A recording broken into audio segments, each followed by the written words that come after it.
Good morning, everyone. We are continuing now with our Festival of Light. Let's begin with a prayer. Heavenly Father, Divine Mother, Friend, Beloved God, Jesus Christ, Babaji Krishna, Lahiri Mahashaya, Swami Sri Yukteswar, Beloved Master Paramhansa Yogananda, Saints of all religions, dear friend and guide Swami Kriyananda, humbly we bow to you all. Help us to feel your presence in everything we do, to trust your guidance, to trust your love. We are your children. Guide us and bless us. Om, peace. Amen. We are in the second stage. We're in now the allegory of the bird, where the bird's life represents the soul's long journey away from its home in God. And it begins with the fledgling bird flying out and being assigned by the divine to have a holy mission, to live for God and to share his power in all ways. But the young bird, in flight for the first time, gloried in its newfound strength and began to think how foolish it would be to share my strength with anyone. What else is wisdom if not to keep what is mine for myself?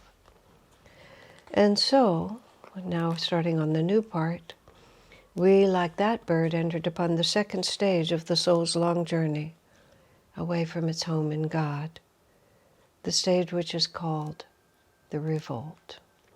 This is the difficulty that we all get into. We just become infatuated with our own thoughts and our own will, and we have the highest truth within us. We know that we were made from God and that we're here for another purpose, but we start experimenting with our own ideas. And that is the divine play. As I was saying earlier in this context, we evolve through all the animal stages. Automatically, but once we have a human body, we have the free will to make our own decisions.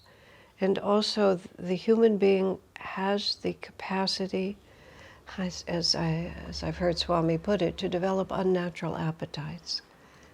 So whereas the animal is instinctive and there's no way for the animal to pervert its own life. Even a tiger or some predatory animal that lives by hunting and kills weaker creatures in order to live, it just does it simply because that's the way it's made.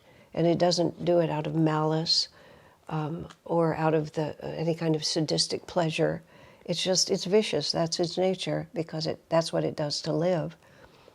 But human beings, glorying in their newfound strength, begin to figure out just sort of how much can I push this experience, how much more of whatever this sensation is can I have, whether it's a sensation of power, a sensation of sensuality, a sensation of dominance, a sensation of being a victim, of overindulging in things that aren't essentially going to produce health and well-being. The human being can do all of that and become very interested in greater and greater kind of stimulation. And we just forget that we were on a holy mission and that we were charged to learn great lessons from life and to be fruitful in the gifts that you have given us and what you have given, share with others. We just forget that because we're glorying in our newfound strength. So we revolt against this fundamental truth of our nature. And then we get to find out how that works for us. And so the first stage is the mission. The second stage is we rebel against the mission. And then this is what happens to us. That bird's brief day was like eons of our time. When afternoon came, it entered a storm cloud. and soon found itself struggling for its life. So that bird's brief day was like our time. The morning is when it begins to discover that it can fly. The afternoon is when it's glorying in its newfound strength. But then when afternoon came, a storm cloud came, and soon the little bird found itself struggling for its life. And that, what that represents, is we get to explore all of our glory and our own personal power, separating ourselves from a greater reality. And that glory in our personal power attracts to us the karmic consequences of it. Because the difficulty with the whole idea of becoming self-declared in our reality is that even though this world looks different from different perspectives, and as they say, everything is relative, but it's relative to something. And what it's relative to is the way that we're made. The way that we were made by God, where happiness will come to us, and how we can achieve that happiness. We can rebel against it, we can declare realities, we can do anything we want, but we did not create ourselves. And we are not in command of the way this universe is made. There are laws of the universe, the law of karma, the law of cause and effect, the truth of where satisfaction comes to us, and we can have all the opinions we want. It won't change it. I mean, a living example is that we age and we die. We just age and we die, and nobody can stop that.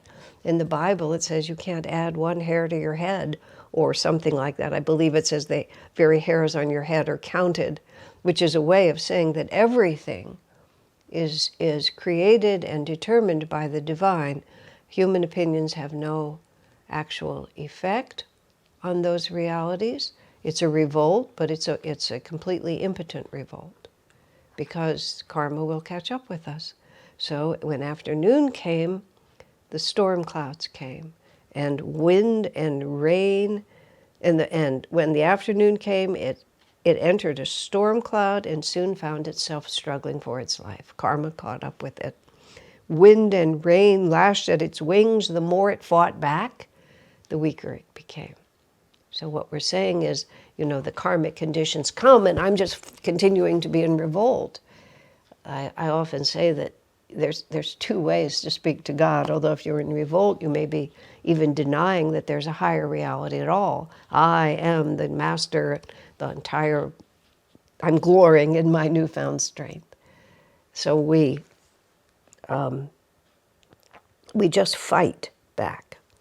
But the more we fight and rebel and are angry and feel that things are unfair and I'm the victim, it doesn't make us stronger. It makes us weaker. The more he fought back, the weaker he became.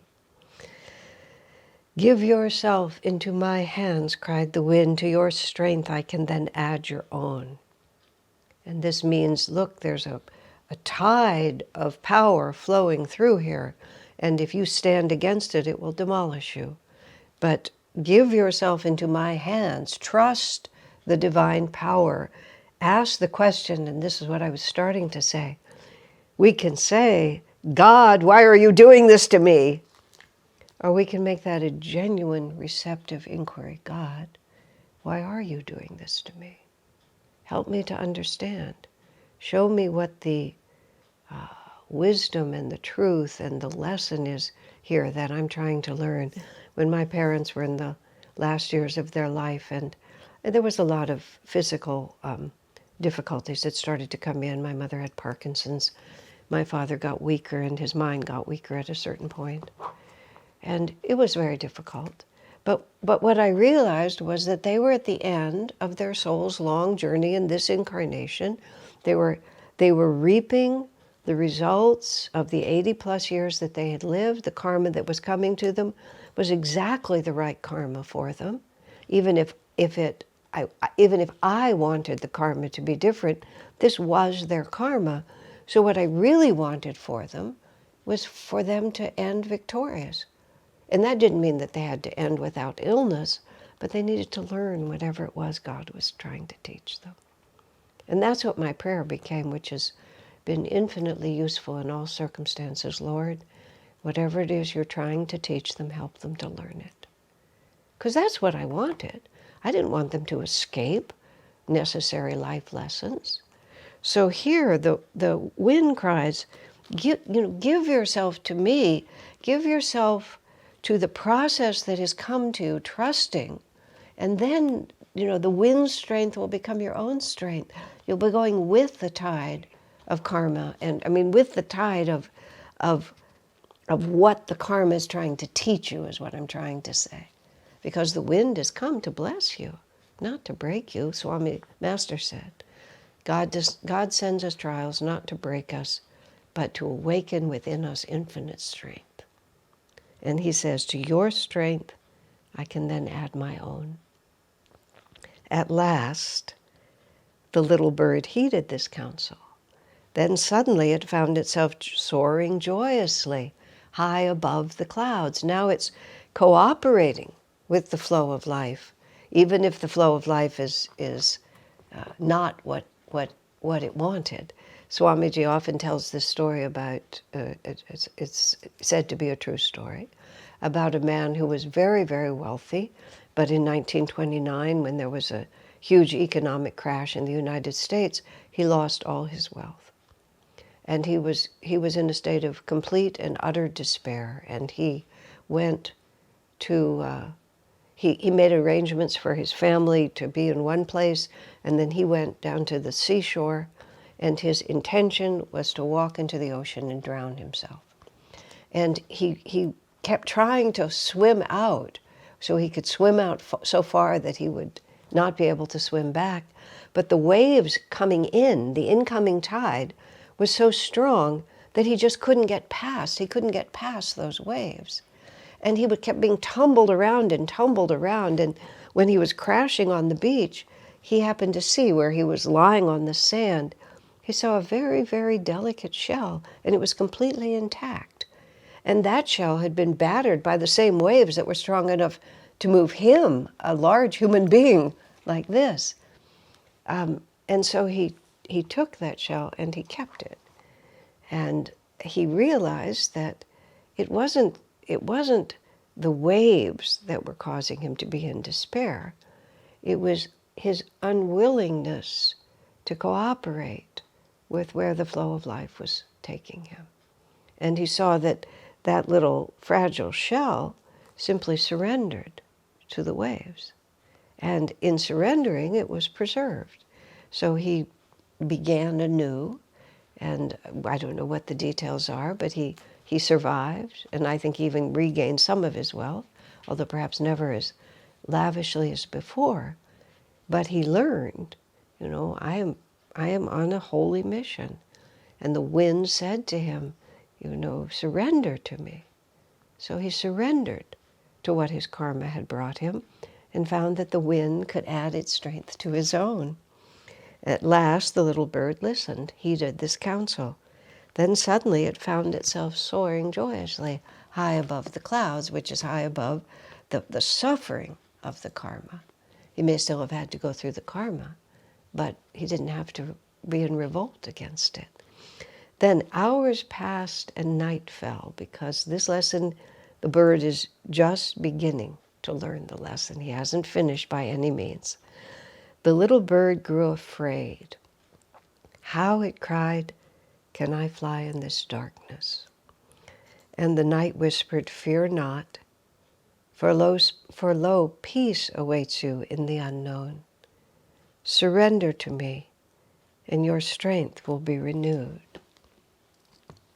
So every time I read this, I think, well, we're cooperating with the wind, we're riding on the wind, but we still have our eyes open, and we still have that element, what I would call element of control. My destiny is still to some extent in my hands. And then darkness falls. And now the wind is just moving us. We don't know where we are, we don't know where we're going, we don't know where we're going to end up. And we panic. We trust God up to a certain point, but when that point is crossed and we really are having to surrender on a deeper and more profound level, Then panic ensues. The bird grew afraid. How can I fly in this darkness? I am out of control now. I don't want to have to do this. And so the night whispers. He doesn't shout because he can't impose it upon us. We have to be still enough to be able to hear it. The night whispered. Think about that. Master calls it whispers from eternity. I wished he called it neon signs and, bullhorn shouts. But this aspect of it has to arise from deep in your own heart, and it has to come from the realization that I'm at the end of my own strength. So the night whispered, fear not. For lo, peace awaits you in the unknown. So there, Swamiji is just simply addressing the heart of the fear. I don't know, but I'm not in control. I don't know, I can't see. Peace awaits you in the unknown. Just surrender. Surrender to me, the night says. And of course, you see, this is the night. What does the night represent? It's when all our senses are not useful to us. We can't see, we can't move around, we can't know where we are. That's what the night represents. The night also represents, the absence of light, of course, which is now I'm beyond what I'm accustomed to. I'm entering into unknown territory because the spiritual life is the transcendence of the familiarity of the egoic way of doing things. And this is also other intimations of the stages that we go through. You can't surrender an ego that you haven't developed. Sometimes people have serious unresolvable inner conflicts with the ego. Then they hear about the path of self-realization, where they can just surrender the ego, and they will come in hoping that they'll never have to face what it is within them that's causing them so much grief. They hope they can just take the whole closed package and give it to God. My experience of decades of being at Ananda is quite simple. It doesn't work. It might even work for a little while, but it doesn't work. Sooner or later, we have to be able to face the karma of what we have created within ourselves. And we have to become unafraid of facing it. The transcendence is grace lifting us, but we can't transcend while we're still afraid. I guess that's the only word I can use. Afraid to know who we really are. Afraid to face the pain of what our karma has brought to us. Many kinds of fear. So building up the strength to revolt is a necessary stage. We have to glory. We have to have enough strength to glory in our strength. But this is where this very subtle shifting from the revolt to the next stage, which comes after, which is what we're moving toward here, is that the very thing that has brought us to the path of self-realization now is no longer our friend. You have to have enough inner power, enough confidence in yourself, enough capacity to perceive the world. Let me think. You have to have a fully functioning ego before you can transcend it. You don't have to be a brilliant success. You don't have to be a millionaire. You don't have to be a movie star. But you have to have a functioning ego. And when you have a functioning ego, you get used to moving through the world with that ego. But then you find the limits of what I can do all on my own. And the wind tells you to surrender to me. And so now the very thing that has helped us, which is this egoic confidence, now is the very thing that we have to put aside to move on to the next level here. So we learn to surrender to cooperate with the wind, but then we move into darkness, where the ego can't function at all in the way that we're used to functioning.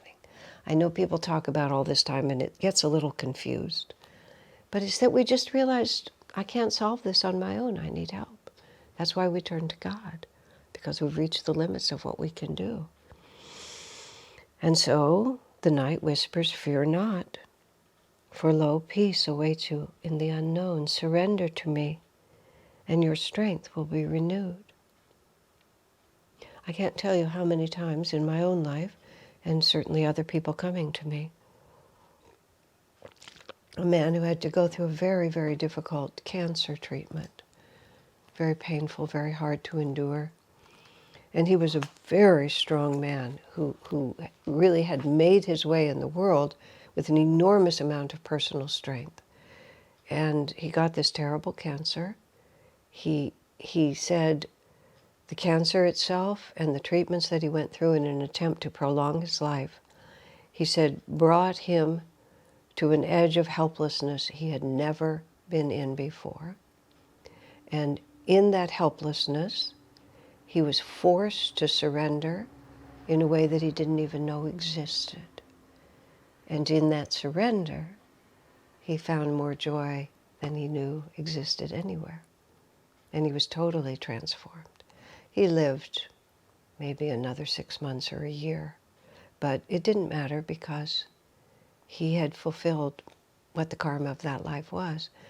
And he could never have gotten there if he hadn't, because his ego self, his capacity to guide his own life, the word ego is confusing.